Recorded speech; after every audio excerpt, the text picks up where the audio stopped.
బెజవాడ దుర్గా భవాని వచ్చిందే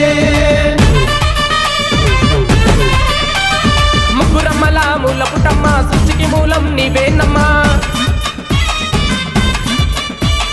ముగ్గురమ్మల మూల పుట్టమ్మ సృష్టికి మూలం నీవేనమ్మా